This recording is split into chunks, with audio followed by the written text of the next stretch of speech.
बिस्मिल्लाहिर्रहमानिर्रहीम। नाजरीन, voice of overseas के साथ मैं हूं आपका मेज़बान रिजवान अली शाह। नाजरीन, जैसा कि आप जानते हैं कि पूरी दुनिया में एक कानून है मईशत का कि मईशत या इकानमी जिस मुल्क की भी स्ट्रांग होती है वही मुल्क सर्वाइव करता है। अगर आप हिस्ट्री से लेकर अभी रिसेंट हिस्ट्री में जाएं तो रशिया जो कि एक सुपर पावर था, लेकिन अपनी जब इकानमी उसकी डावाडोल हुई और ब्रेड लेने के लिए लोगों की जब कतारें लगना शुरू हो गई तो रशिया जैसी एक सुपर पावर एम्पायर भी फॉल डाउन कर गई।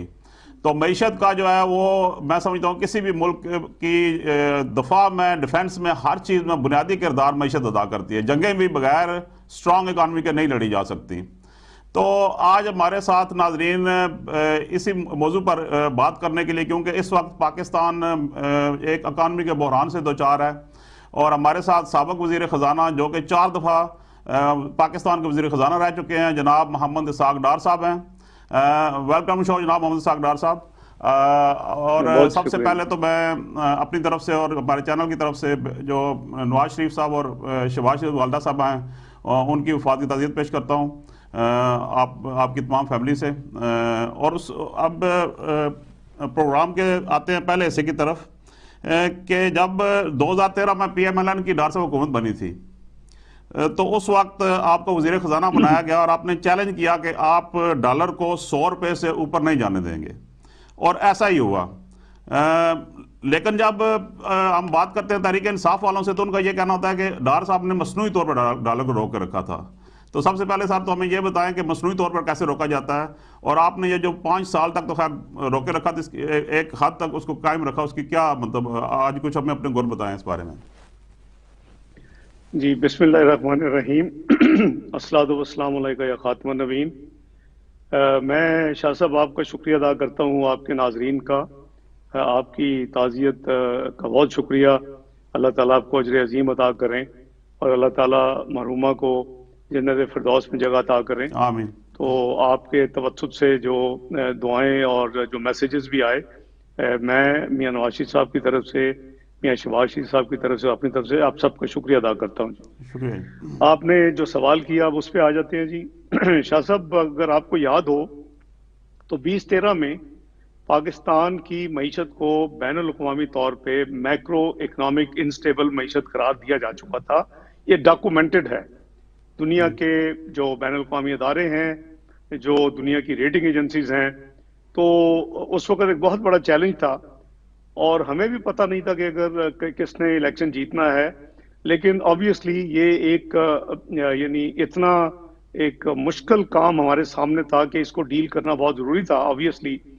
तो हमने जब इलेक्शन जीता तो मेरे नज़दीक एक मेजर जो हैंडल करने वाली चीज़ होती है वो किसी मुल्क की करेंसी को स्टेबल रखना होता है, क्योंकि इससे आपकी ओवरऑल इकोनॉमिक जो एक्टिविटी है, जो इकोनॉमिक इंडिकेटर्स हैं, वो डायरेक्टली इफेक्ट होते हैं।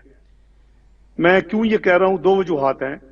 एक तो ये कि जब पाकिस्तान ने एटमी धमाका किया मियां नवाज शरीफ साहब ने 1998 में, मई 1998 में इंडिया के न्यूक्लियर डेटोनेशन के जवाब में, तो उस वक़्त उसके बाद हमारी मईशत, सारी दुनिया ने हमारे ऊपर मुआशी पाबंदियाँ लगाई और हमारी मईशत बहुत ही मुश्किलात, चैलेंजेस को दरपेश आए।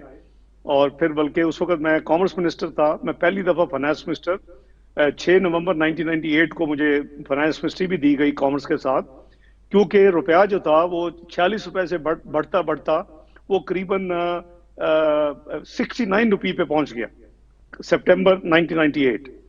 तो तकरीरें हो रही थी नेशनल असेंबली में भी, अपोजिशन उस वक्त की जो थी कि जी ये दिसंबर 1998 में 100 रुपए का हो जाएगा। और वो जो एक भयानक सीन था, वो जो आजकल चल रहा है, वो उस वक्त उसको काबू करना बहुत ज़रूरी था।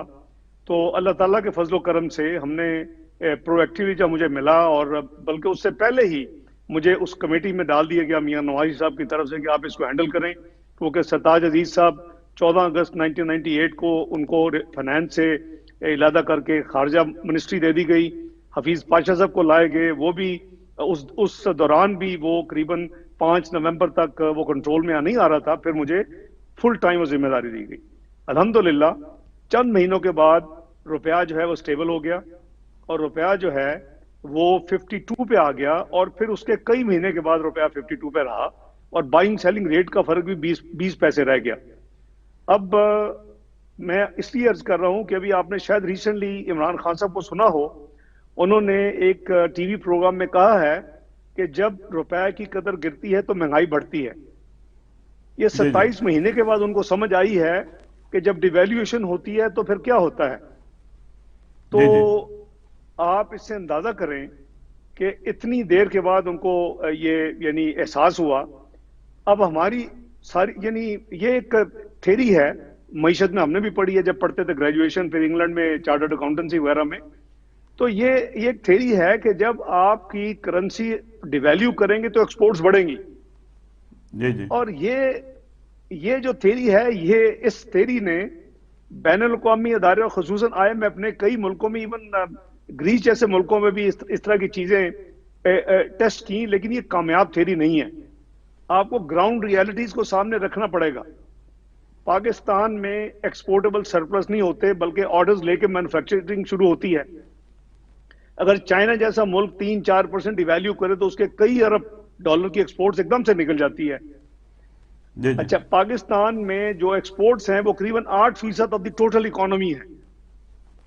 ہماری جو معیشت ہے وہ ہم نے تو خیر 313 ارب ڈالر پہ چھوڑی تھی, ابھی تو اس کی بعد میں بات کرتے ہیں اس کی کتنی تباہی ہو چکی ہے, لیکن وہ قریباً 300 ارب ہو تو 8% مین 24-25 بلین ڈالر.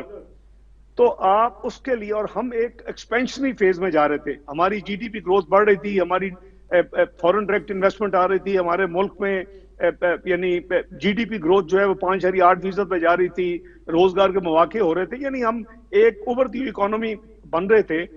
اور ہماری سیکورٹی امپورٹس بھی ہوتی ہیں, ڈیولپمنٹ کے ساتھ ساتھ ہماری سیکورٹی امپورٹس بھی ہیں. تو یہ ایک انتہائی کمزور سوچ ہوگی کسی کی بھی, جو کہ ہمارے ملک میں کچھ لوگوں کی تھی, ابھی تو ان کو عقل آ گئی ہے 27 مہینے کے بعد, کہ اگر آپ اپنے روپے کو ڈیویلیو کریں گے تو ایکسپورٹس تو پتہ نہیں بڑھے گی کہ نہیں بڑھے گی, جو کہ نہیں بڑھی, لیکن مہنگائی آپ کی بڑھ جائے باقی گی. اکانومی کا, آپ کی اکانومی پوری مہنگائی تو بڑھے گی. جی جی اس کے نتیجے میں آپ انٹرسٹ ریٹ کو آسمان پہ لے گئے 13%, ابھی تو کورونا کی وجہ سے 7% پہ واپس لائے ہیں, ہم نے تو 5-6% سے اوپر نہیں جانے دیا پھر یہ انٹرسٹ ریٹ کو. ساکھدار صاحب جب